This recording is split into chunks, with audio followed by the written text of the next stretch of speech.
Well, someone else on the island had an up-close and personal experience with the star. Stacey Camp supported Tina Turner in Monte Carlo for a one-off gig. Stacey joins me this morning. Good morning to you. Good morning. How are you? I am well. How are you? In fact, how were you when you ended up supporting Tina Turner? This is amazing. We did a gig out there and the main act was not revealed till she actually reached the stage. And when it was Tina Turner, I was like, I couldn't believe my luck. I mean, I think she was well gone retired by that point. But she did this one-off event and it's the best memory of my music career for that. To just be Tina Turner on stage, it was amazing.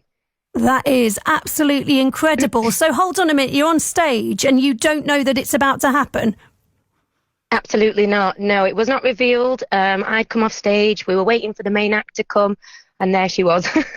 And she still did roll in like she was 20 years old, doing her million turns on stage. She looked fabulous.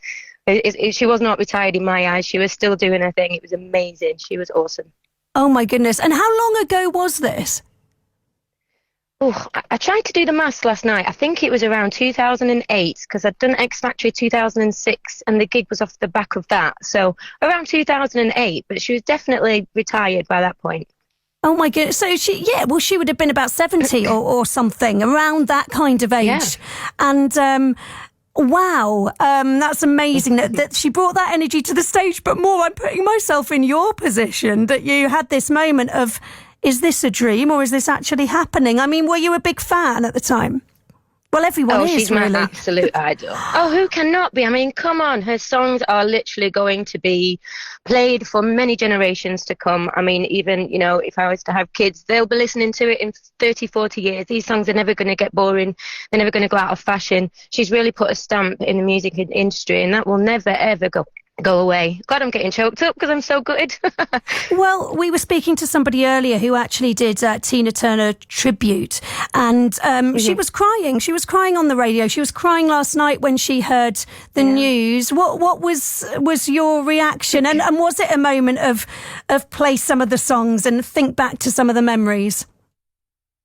I mean, she's had a great run. 83, and she's lived, a good life. However, what upsets me more is because she didn't have the best life, actually. She went through a lot. I mean, if you've seen her documentary, I'm sure that's going to get so much airplay now.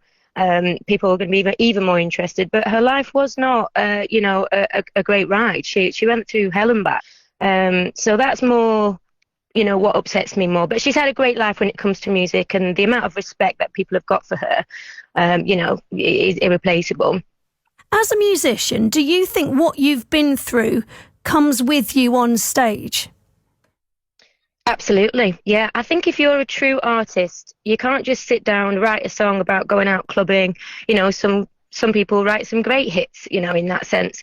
To me, I don't feel like that's true songwriting. You're writing a song that's probably going to fit in the industry. That's great. It makes money. But I feel like if you're a good songwriter, it's always putting your thoughts down on paper and you're writing a song mainly about your experience or about someone else's. And that's really when that song comes to light. And if you listen to a lot of Tina Turner's songs, a lot of them are related to her life and her experience, and every single song is come from the heart. And I think that's where she is a true artist, and she will always be a true artist in a lot of people's eyes. Take me back to that amazing moment for you in Monte Carlo when you didn't know she was going to come on stage, and she did. Remind me of the song that you sang. Oh, God. We did a 45-minute set, so we did quite a lot of different songs, but it was basically like a cover of musicals, basically. So it was a one-off gig. I think someone's 70th. He had tons of money to throw at it. It was an amazing event from beginning to end. So we were doing different snippets of different musicals, which was just fantastic. And then when she came on, she thanked us all that was on the stage and said that we were awesome. And I don't know if she was lying. Doesn't matter. She said it, and that's all that matters to me. And then said, we're amazing. Oh my God. That is incredible. Oh my goodness. Hope you got that one on your CV. And did you sing with her? I want to know if you sung with her, what you sung, and also if you spoke to her.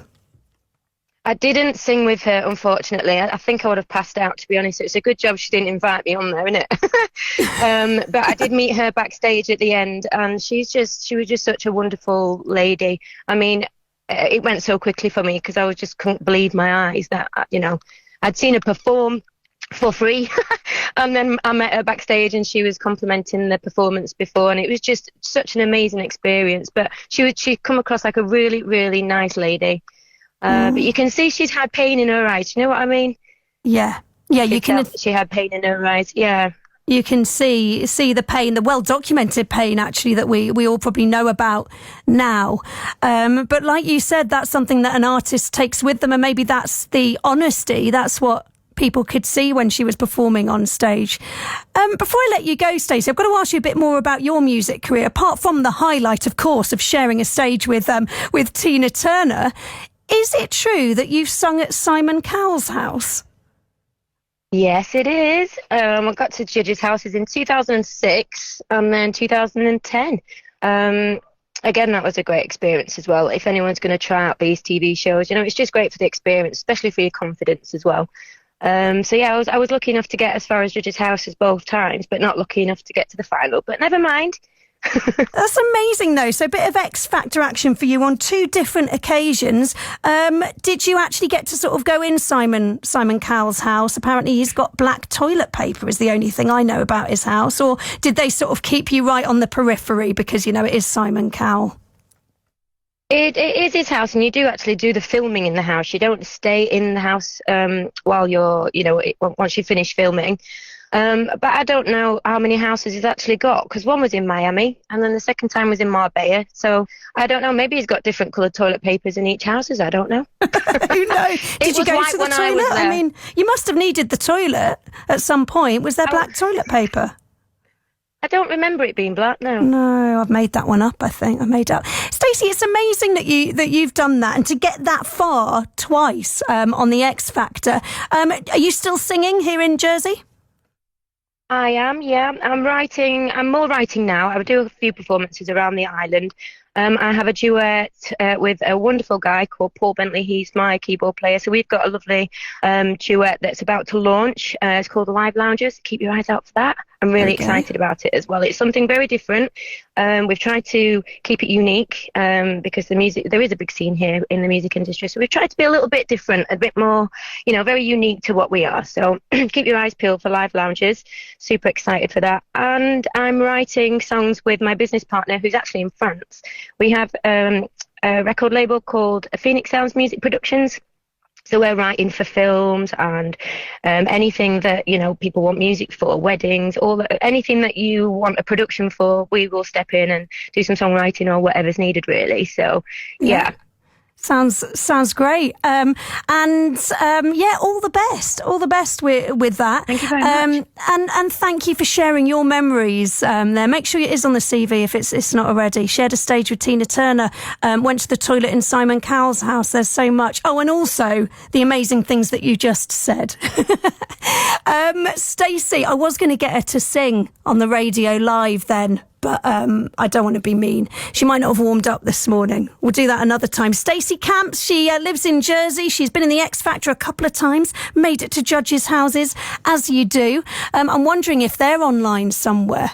Give it a little Google, Stacey Camps, X Factor, and you'll be able to see how she did, I'm sure. But she actually was there on stage with Tina Turner in Monte Carlo. Tina said that they sounded amazing, her and her fellow singers. So she's going to remember that one forever.